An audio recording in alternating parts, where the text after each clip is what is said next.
Vamos aguardar. Oi, deu certo. Deu. Será que eu tô lá no meu? Tá. Aquela que entende tudo. Claro que tá, amiga. Você tá de cabelo Tô de novo. Que cabelo novo. linda. E aí, amiga? Tudo A bem? live mais espontânea de todas até hoje. Boa noite, pessoal.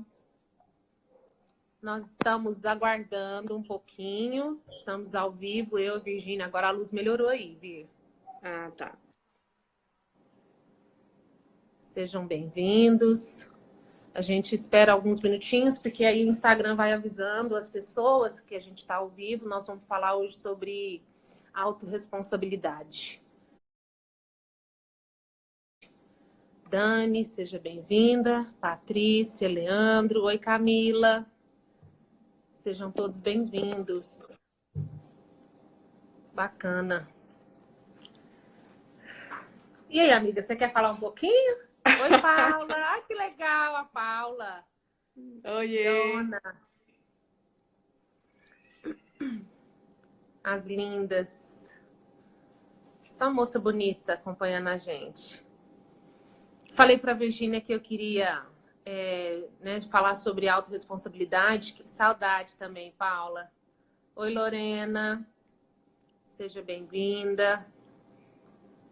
Falar sobre autorresponsabilidade, porque é um tema que está bem recorrente desde a semana passada no consultório. E é um assunto assim que eu acho que é muito, muito bacana da gente falar quando a gente pensa que nós somos adultos, né? E que a gente não está dando birra mais com a vida, que a gente vai se responsabilizar pelo que a gente pensa, pelo que a gente sente, pelo que a gente faz. Então, Pelo que a como gente estava precisa. pelo que a gente precisa. Então, como estava bem recorrente essas semanas, esse assunto no consultório, eu sugeri para vir da gente falar sobre isso.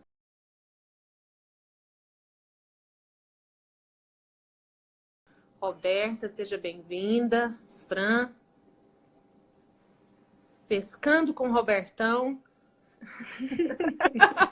Seja bem-vindo. Você quer falar, amiga? Você quer começar? Eu fiquei pensando, quando você falou no tema, tem tudo a ver com tudo aquilo que a gente já falou nas outras lives, né? Uhum. Quando, para quem está entrando agora, a gente fala sobre pessoas que vieram de lares tumultuados, de famílias com sérias dificuldades e que se abandonaram desde pequenos porque ficaram muito preocupados com esse tumulto do ambiente familiar, com a dor da família, com a dor dos pais. E essas pessoas foram agindo ao longo da vida em detrimento daquilo que elas sentiam e precisavam para atender às expectativas dos outros. Quando a gente pensa em autorresponsabilidade, o que me vem principalmente é a dificuldade das pessoas, Paty, de tomar decisões.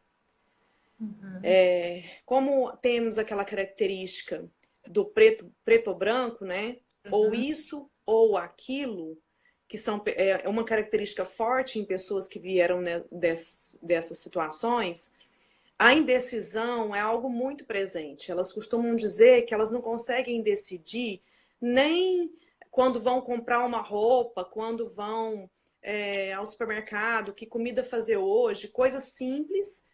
Quanto mais decidirem o que fazer com um casamento difícil, o que fazer diante de uma dificuldade no trabalho, se querem sair do emprego, se querem ficar, se querem sair do relacionamento ou se querem ficar, elas não conseguem decidir coisas mais sérias na vida, nem as pequenas, quanto mais as sérias.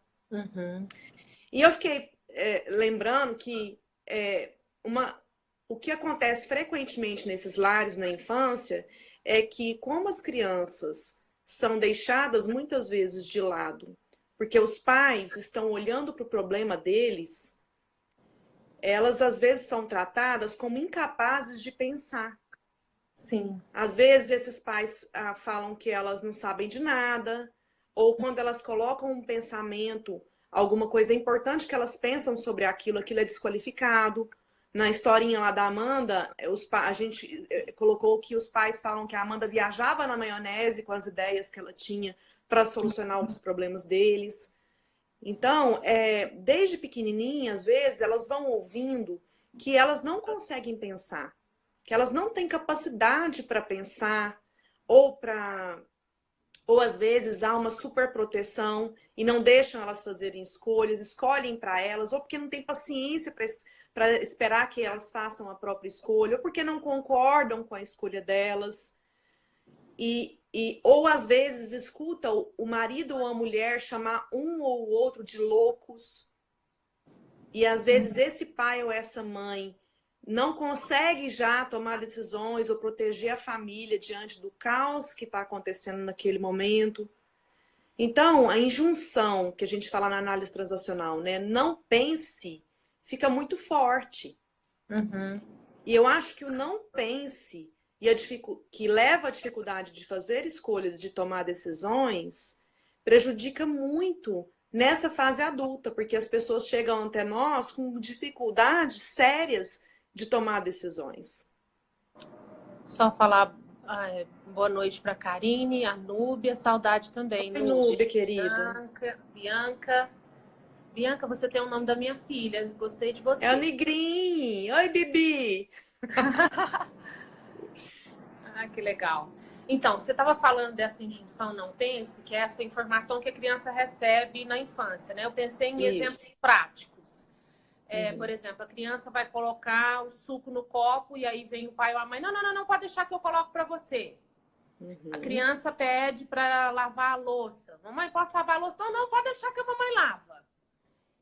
A criança quer usar determinada roupa, você separou uma roupa para a criança e a criança não quer aquela, eu quero essa. Não, mas essa não é boa.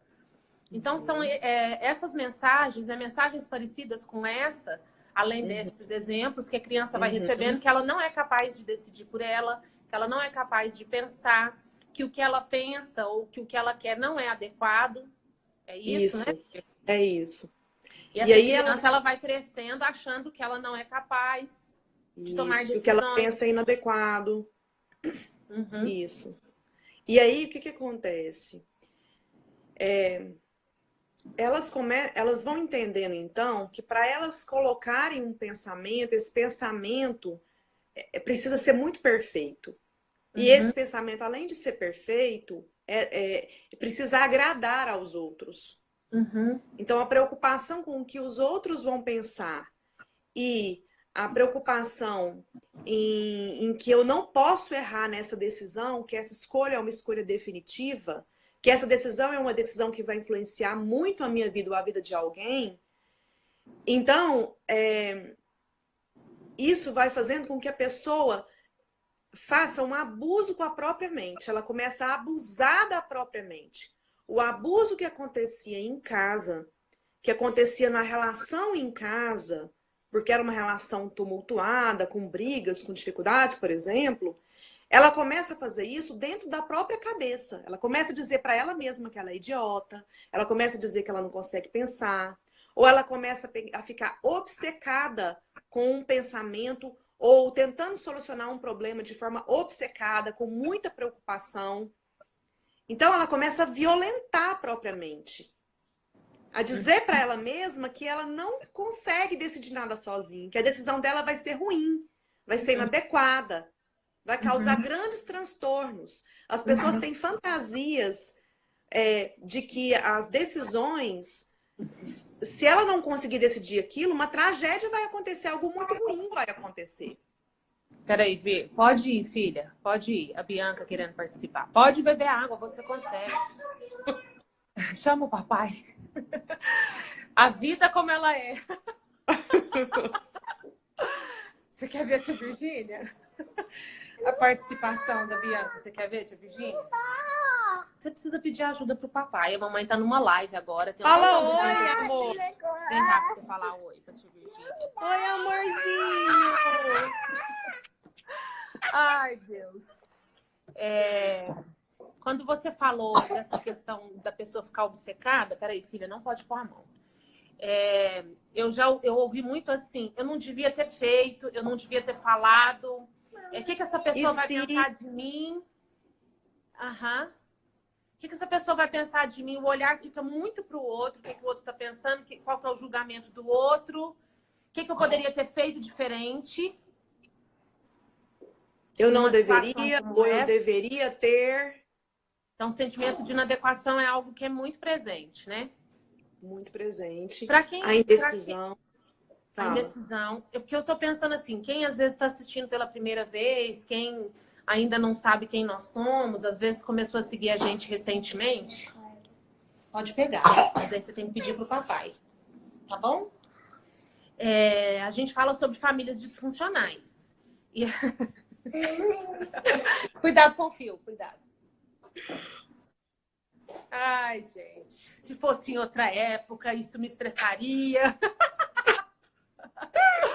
Como é bom a gente se trabalhar, não é? Então, essas famílias disfuncionais são famílias que em algum momento esse papai e essa mamãe não estavam disponíveis emocionalmente para esses filhos. E existem algumas características que são percebidas nos adultos que cresceram em famílias disfuncionais. E isso que a gente está falando é uma dessas características. A pessoa ficar sempre muito dividida, ou isso ou aquilo. O tal do ferro e fogo, né? O 8 ou 80, ou eu faço isso ou eu faço aquilo, que gera tudo isso que a gente está falando aqui desde o começo da live, sobre a dificuldade de tomar uma decisão, a preocupação com o que o outro está pensando. Só recapitulando para que quem chegou depois possa acompanhar o que a gente está falando. E aí, por que falar sobre autorresponsabilidade, né, Vir? Não, agora não pode, amor. A mamãe tá ao vivo, olha que legal. Agora não tem jeito de mostrar pra tia Virgínia. Não, vai deixar. Tá bom, eu deixo aqui e mostro pra ela assim que acabar, tá bom? Vai lá pedir o papai pra bater a corda pra você. Por que falar sobre autorresponsabilidade? Eu comentei no início, tá lá dentro. Que esse assunto, desde semana passada, ficou muito recorrente no consultório. As pessoas... como o olhar do outro, o nosso olhar fica muito para o outro, o que o outro vai pensar, se o outro gostou, será que o outro vai me julgar? O meu bem-estar fica muito na mão do outro. Isso.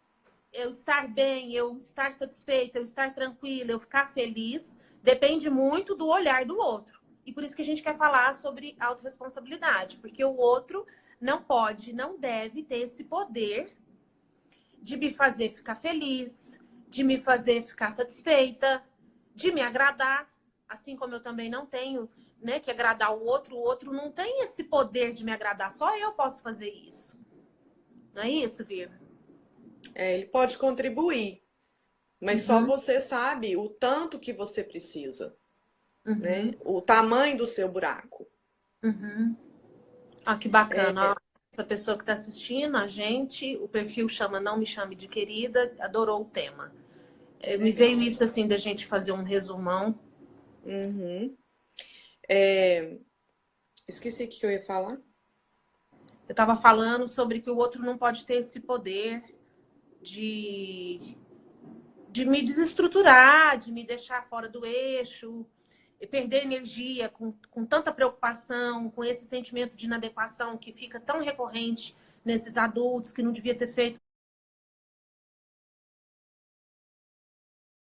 não devia ter falado. Por que fui fazer? Eu fui uma trouxa de ter feito. Né? Essa semana eu escutei isso. Eu falei, você não foi trouxa, não. Você falou o que você estava pensando, você falou o que você estava sentindo, você foi assertiva, você se protegeu, você colocou limites. E se o outro não dá conta disso, aí eu sinto muito, mas isso não é ser trouxa. Isso é se responsabilizar por você. Isso. Do mesmo jeito que quando a gente vai aprender a dirigir um carro, a gente erra várias vezes, a pessoa que aprendeu que não podia pensar e que não era capaz de tomar boas decisões, ela vai tomar muitas decisões erradas, entre aspas, né? Ela vai, às vezes, mudar de ideia. Às vezes ela vai tentar atender uma necessidade, não vai conseguir atender essa necessidade completamente. Ela vai ir e voltar algumas vezes até que ela consiga saber como alinhar o que ela pensa com o que ela sente e conseguir tomar uma boa decisão. Uhum. Outra coisa que às vezes é essa tortura que eu falei que as pessoas fazem com a própria mente, esse abuso, faz com que elas entrem num pensar excessivamente. Uhum. E esse pensar excessivamente não me ajuda a decidir, porque o meu coração precisa saber. Eu preciso ouvir o que está acontecendo no meu corpo, eu preciso ouvir o que está acontecendo no meu coração para eu conseguir tomar uma boa decisão. Uhum. Então, ficar pensando demais não ajuda. O que ajuda? Ajuda, às vezes, eu ampliar a minha mente. O que seria eu ampliar, abrir um espaço na minha mente? Seria, às vezes, eu fazer alguma outra atividade, fazer outras coisas, ter outra leitura sobre outros temas que ampliam a minha capacidade de criar e de encontrar outras soluções para aquele problema. Que talvez eu não conseguiria se eu tivesse continuado na minha obsessão e na minha preocupação naqueles pensamentos. Uhum. Então, ampliar, fazer uma coisa completamente diferente, ou alimentar a minha mente com pensamentos saudáveis, ou esvaziar a minha mente em processos de meditação, ou simplesmente não ficar um tempo sem pensar em nada, ou dizer coisas boas para mim mesmo, de que eu sou capaz de pensar, de que eu posso fazer boas escolhas, de que eu sou capaz de me proteger, de que eu posso cometer vários erros até saber como fazer isso bem. Uhum. E que eu sou capaz de dar conta das consequências desses erros também. Sim. Nenhum erro é definitivo, nenhuma escolha é definitiva, só a morte. Sim. Às vezes só respirar fundo, né, Vir? Às Só vezes a respirar pessoa fundo. não consegue fazer outra coisa. Para. Eu sempre sugiro isso no consultório. Para o que quer que seja que você esteja fazendo e respira fundo algumas vezes.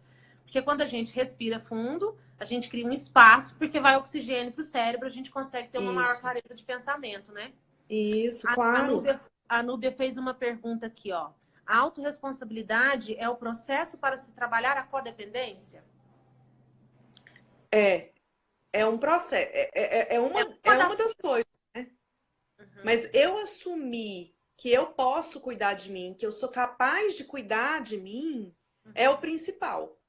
Uhum. Tem aquele livro Codependência Nunca Mais. Ele fala do início ao fim sobre como que eu faço para cuidar de mim mesmo. E às vezes tem muitas distorções sobre o que é cuidar de mim mesmo. Às vezes as pessoas cometem atitudes inconsequentes com a desculpa de que estão cuidando delas. Então, para eu cuidar bem de mim, eu preciso estar atenta com limite, com respeito.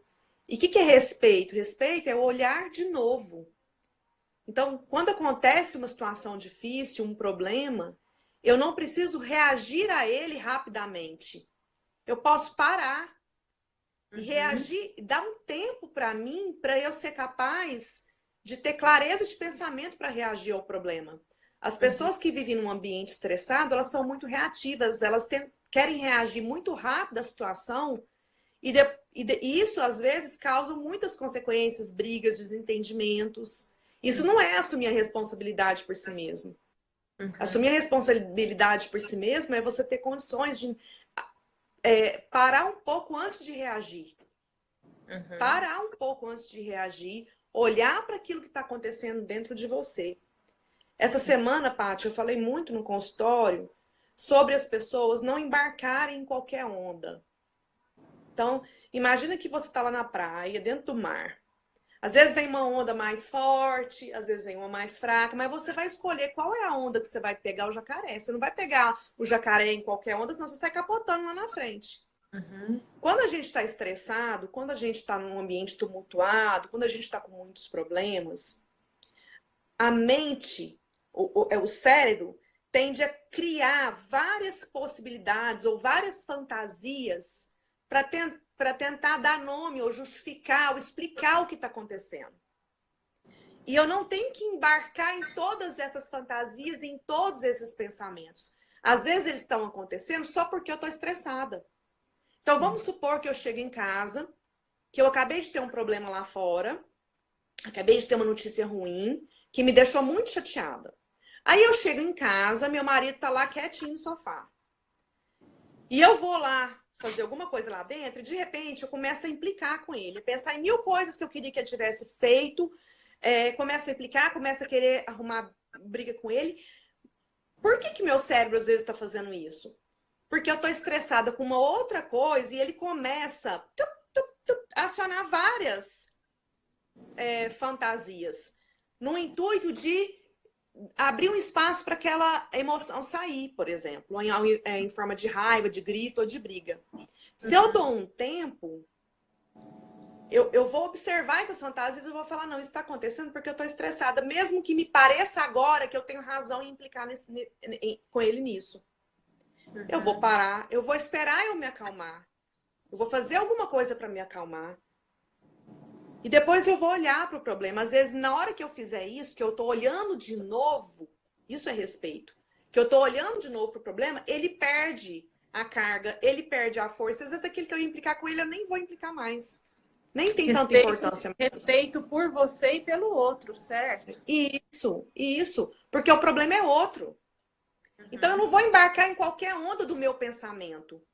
Eu vou parar, acalmar, cuidar de mim, para eu escolher em qual onda embarcar. Qual é o problema que eu vou solucionar? Para qual problema eu vou olhar agora? Eu posso escolher em qual momento eu vou olhar para determinado problema. Em qual momento eu vou fazer determinada escolha. Porque o tumulto fora tende a vir para dentro. E as pessoas começam a ficar confusas, a se sentir inadequadas, a ter comportamentos que abaixam a autoestima em função desse tumulto interno, que elas não aprenderam a se responsabilizar pelo que acontece dentro, dar uma pausa e agir com cautela, com respeito. E enquanto você vai falando, eu fico pensando o que a gente fala na constelação sobre a idealização. Porque quando ela entra nesse circuito, ela começa a idealizar como que tinha que ser a vida dela, como que tinha que ser esse parceiro. Isso. Essas são as fantasias. Aquela situação. Isso. E isso vai ganhando força cada vez mais. E aí a pessoa Isso vai tem ganhando dificuldade de olhar para o que é real. Às vezes existe um problema, mas ele é desse tamanho, não desse. Não desse. Às vezes, só que um cérebro estressado... Às vezes existe alguma... Fala. Pausou para você aí, Vir? Não, voltou. Ah, o cérebro está estressado. Não, você que ia falar. Não, acho que eu já falei. Não, você ia falar. Porque assim, como a pessoa entra muito na idealização de como que tinha que ser, que o meu marido tinha que ser assim, essa situação tinha que ser assim, a minha vida tinha que ser assim, foi isso que eu planejei para minha vida. Esses são exemplos de onde a fantasia vai indo. Aí a pessoa não consegue olhar para o real, para o tamanho que aquele real tem. Às vezes existe uma questão, às vezes existe um problema, mas às vezes ele é desse tamanho, por conta da fantasia ele fica desse tamanhozão. Isso. Tem uma pergunta aqui. Eu sou uma pessoa que pensa demais e tem ação de menos. Nem se trata de procrastinação, é a não ação. Como criar hábitos cotidianos? Seja bem-vinda, Gisele, Diego, Vanessa, Rafa e Paula, que eu acho que eu ainda não tinha falado oi. Um cérebro ansioso também, a Núbia colocou, e um cérebro ansioso também ocorre isso. Então, como criar hábitos cotidianos para essa não ação? Eu tenho uma pergunta para devolver. Se essa não ação na sua vida tivesse um plano para você, qual seria? O que você responde essa pergunta escrevendo? E se você, quando foi que a não ação adquiriu tanto poder sobre você? Se essa não ação pudesse dizer alguma coisa sobre você, o que ela diria? Então, são perguntas que podem ajudar você a olhar para dentro e identificar qual é a função da não ação na sua vida. Quando você identifica qual é a função, você pode ter um tiro mais certeiro sobre o que fazer para sair dela. Porque se é um comportamento instalado na sua vida, ele tem uma função. E você não vai abrir mão dele simplesmente porque alguém vai te dizer que é importante fazer alguma coisa. Ele pode estar de forma inadequada, mas cumprindo uma função de te proteger de alguma coisa. Então, quais são os benefícios secundários, né, Virgem? Os benefícios secundários, o que você ganha e o que você perde com a não ação na sua vida. Então, eu posso te dar dicas de coisas que você pode fazer para contribuir, para você poder começar a agir na sua vida, mas antes, e o mais importante, é você descobrir qual é a função da não ação na sua vida. Né, Paty? E aí eu ainda perguntaria, na constelação, fala. a gente ainda falaria assim, a não ação está ligada à mamãe ou está ligada ao papai? Porque na constelação a gente olha também um pouquinho, né, para essa questão do sistema familiar. Quando eu entro na não ação, eu fico mais parecida com a mamãe ou mais parecida com o papai? Isso foi algo que eu critiquei na minha mamãe ou no meu papai? Então eu vou reproduzir, porque aí de alguma forma eu conto pro papai ou pra mamãe o tanto que eles são importantes para mim, tá vendo? Eu te critiquei tanto e acabei ficando parecida, acabei fazendo igual. O Hellinger fala que tudo aquilo que a gente critica, a gente vai reproduzir, mais cedo ou mais tarde. Então também tem esse viés que você pode pensar, refletir. Eu lembrei de uma vez um caso que eu atendi, que a pessoa tinha muita passividade, muita dificuldade de agir na vida. E numa regressão, ela lembrou de uma cena em que ela era muito novinha, muito neném ainda, quando a irmãzinha nasceu. Olha o tudão. O tudão? É. E a mãe teve depressão pós-parto, estava numa situação muito difícil, e ela decidiu ficar bem quietinha para não dar trabalho.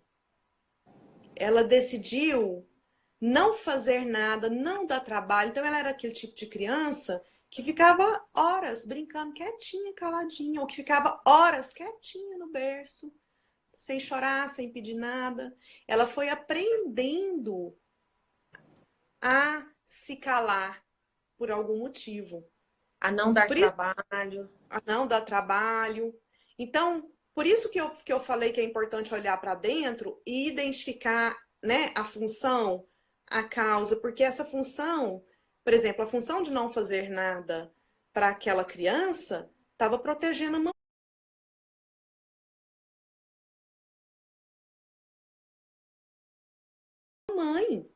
Sim. De fazer algo terrível. Uhum. Era uma fantasia da criança, mas tinha uma grande função. Como é que ela abre mão de uma função dessa simplesmente aprendendo hábitos novos? Não abre mão facilmente assim. É preciso um olhar para dentro. E a criança é capaz de se sacrificar, né? Pelo papai e pela mamãe. Nessa idade aí, pequenininho, a criança é como se tivesse uma mensagem assim, antes eu do que você, mamãe. Antes eu ficar sem do que te prejudicar de alguma forma. Isso.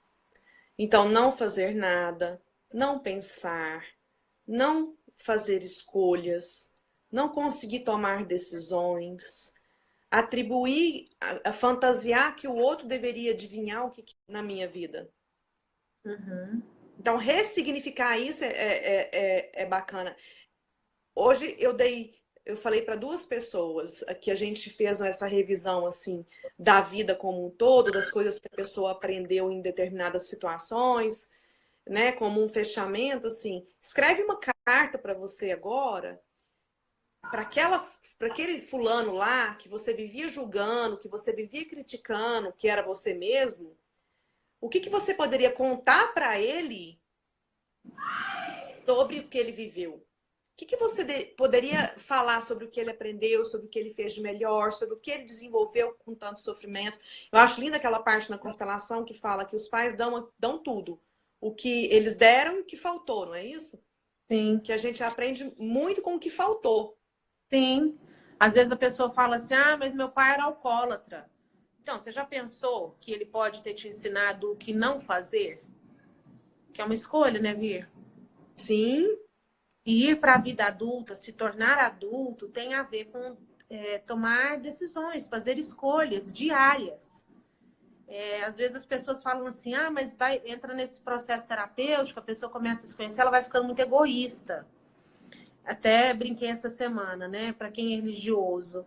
Amar ao próximo como a si mesmo. Então, tenho si mesmo. Eu preciso saber cuidar de mim. Eu preciso gostar de mim. Eu preciso não, né? É bom gostar da gente.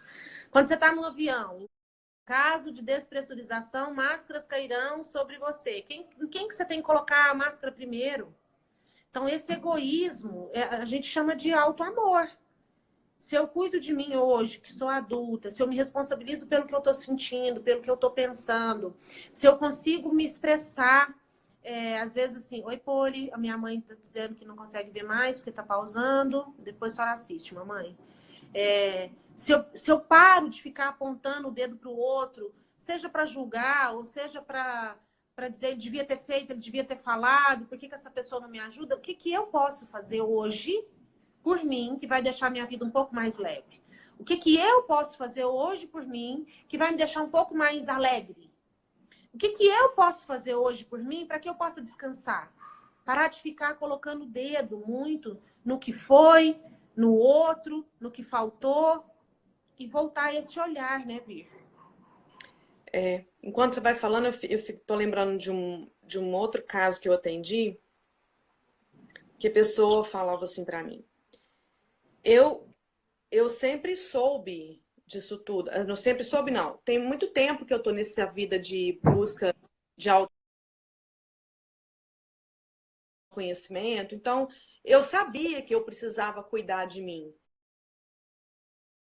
Eu sabia que eu era responsável pelas minhas necessidades. Eu sabia que eu não podia julgar a minha mãe, que eu não podia criticar ela em relação àquilo que ela não me deu. Mas o meu corpo não sabia.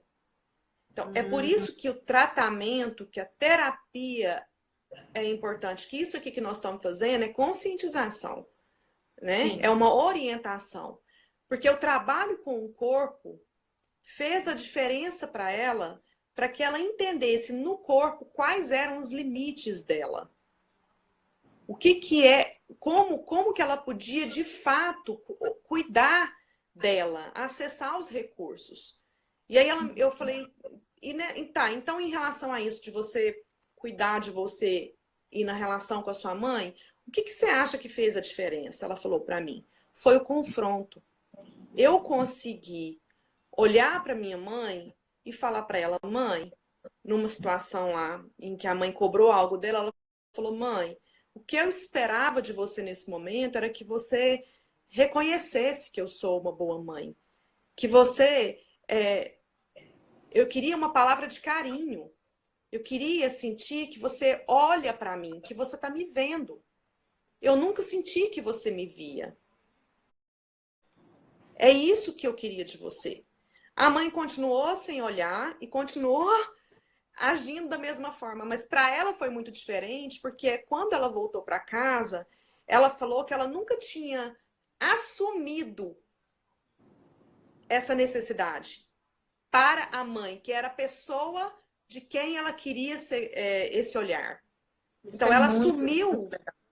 Hã? Isso é muito legal. Ela Muito assumiu a necessidade e assumiu a responsabilidade pela própria nutrição. Porque ela sabe que a mãe não tem condições de dar mais. Não tem recursos para dar mais. Então, quando ela assumiu isso, ela assumiu a própria necessidade, ela pôde voltar para casa e ela falou que pela primeira vez na vida ela estava livre de culpa. Sim, Esse confronto é difícil. Esse confronto no corpo, esse confronto interno, esse assumir, ser responsável por si mesmo. É diferente entender, de sentir e fazer. Aí você me faz pensar assim, de sugerir, né? Eu fico pensando muito que tipo de exemplo prático que a gente pode dar para quem está assistindo. Primeiro, faça uma retrospectiva aí da sua história. Pega um papel, uma caneta, um lápis e começa a escrever, começa a admitir, começa a assumir aquilo que primeiro está aí dentro. como a pessoa que compartilhou, que ela tem a dificuldade da não ação. O que mais? Quais são as minhas dificuldades? Quais são as minhas queixas? O que eu tenho? Quais são as minhas sombras? A gente fala muito, né? Nós temos a parte que é luz e uma parte que é sombra. Ninguém é só bonzinho. Ninguém é um ser de luz. Nós todos estamos aqui para aprender, para nos melhorar. Então, eu costumo falar assim, as pessoas falam assim, você é muito brava. Eu sou brava, mas eu sou amorosa. E eu sou amorosa, acho que até um tanto mais do que eu sou brava. Mas eu não escondo que eu sou brava. Eu não fico disfarçando que eu sou brava. Porque tem um tanto de coisa que socialmente não é muito aceito, né? E não é esperado. Porque uma pessoa que é terapeuta, que trabalha com outras pessoas, pode perder a paciência com o filho? Pode, porque eu sou humana. Antes de ser terapeuta, eu sou humana. Então, acho que é uma boa sugestão que cada um avalie aí o que está precisando admitir primeiro para si mesmo.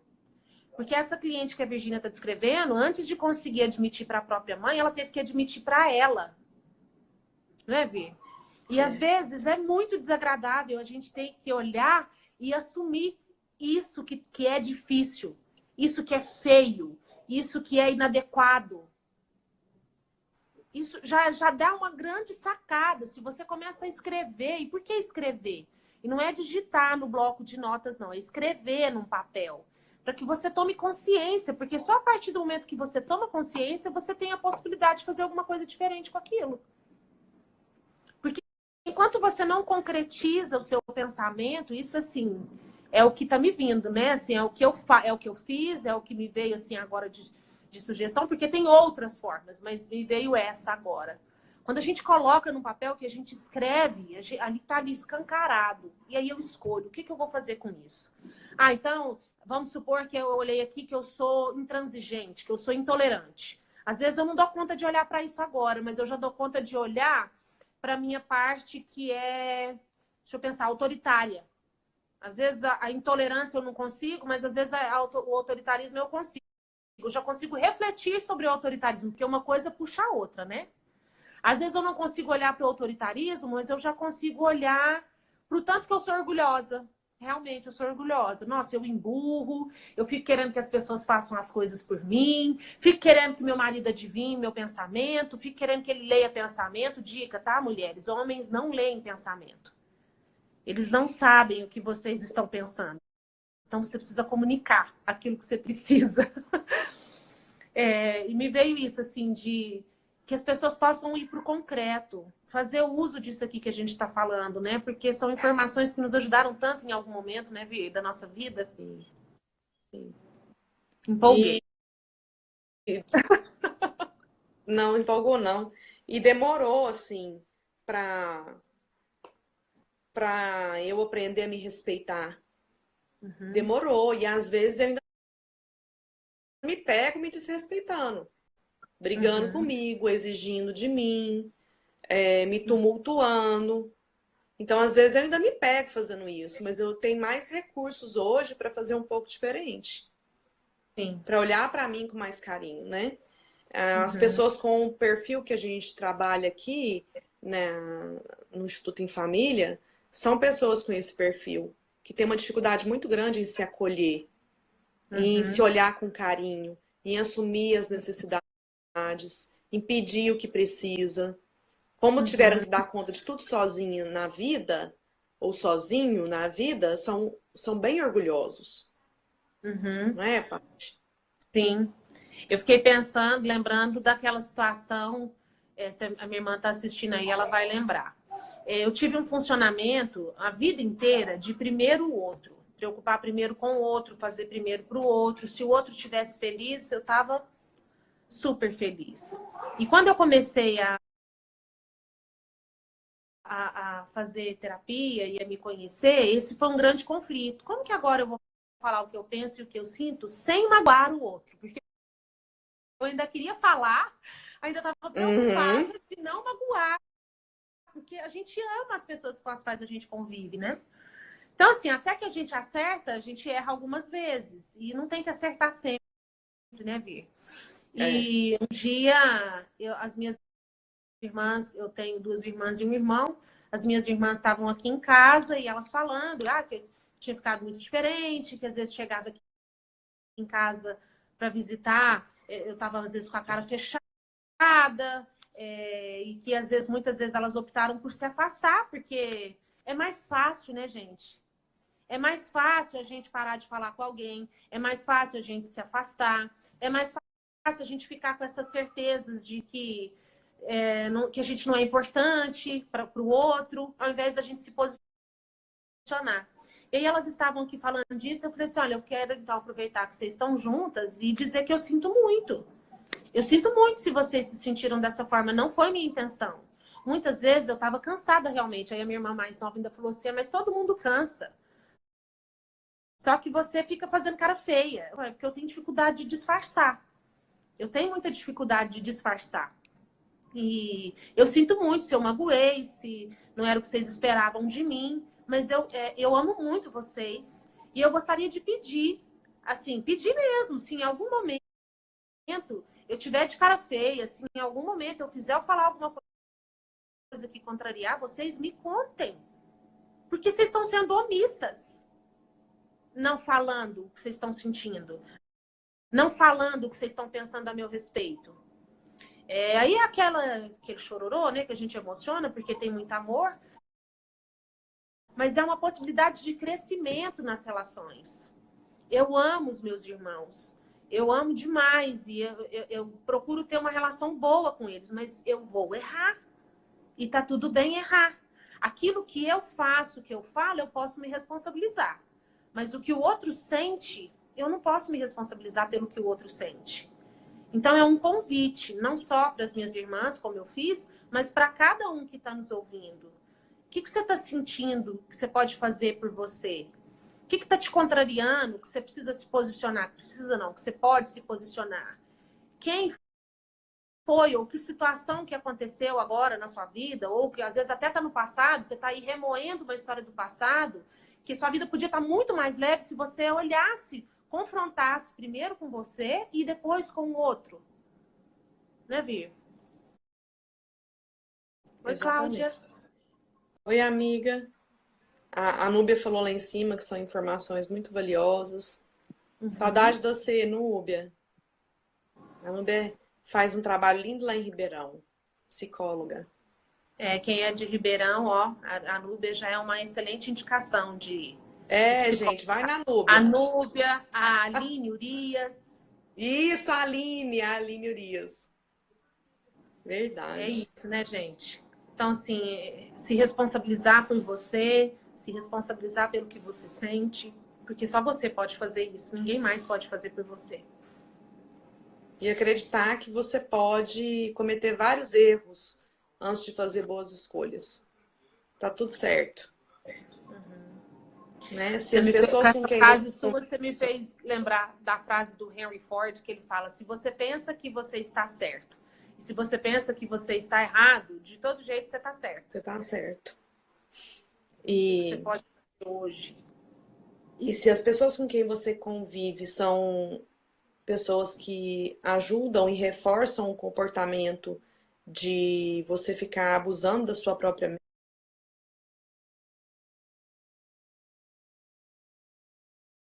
mente, se exigindo perfeição, comece a buscar outras pessoas que vão te ajudar a pensar diferente. Sim.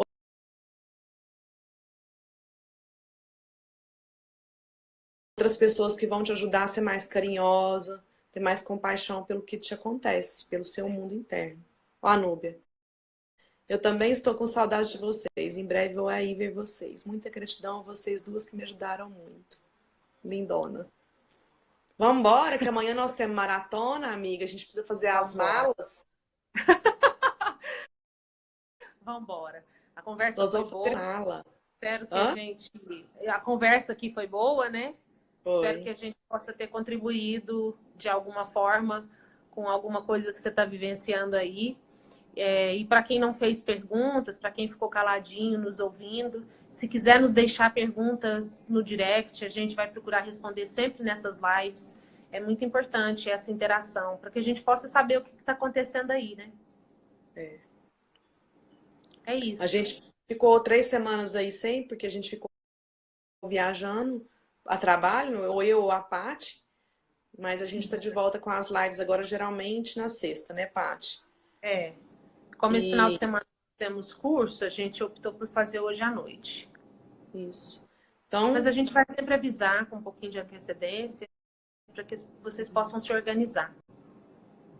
então quem não está indo da maratona está perdendo. É. Vai ser muito bom. Que é o que eu ia falar, né? Escrever, colocar no papel. Isso que você precisa admitir é um recurso. Uma terapia intensiva, como essas maratonas que a gente oferece, né? Junto com a Simone, minha tia. É um outro recurso. Uma terapia verbal é um outro recurso. Uma rede de amigos é um outro recurso. Existem muitas possibilidades. A gente só precisa olhar. Isso. Um beijo a todos que ficaram Obrigada. com a gente. Até uma próxima. Essa live fica 24 horas no Instagram. E se tudo der certo, ela vai ficar no Facebook. Porque eu e a Virgínia com tecnologia, a gente é ó, top de linha. E no WhatsApp eu vou mandar o link. Isso. Beijo, beijo, amiga. Obrigada. Tchau, amiga. Até amanhã. Até amanhã. Salva aí. Tá.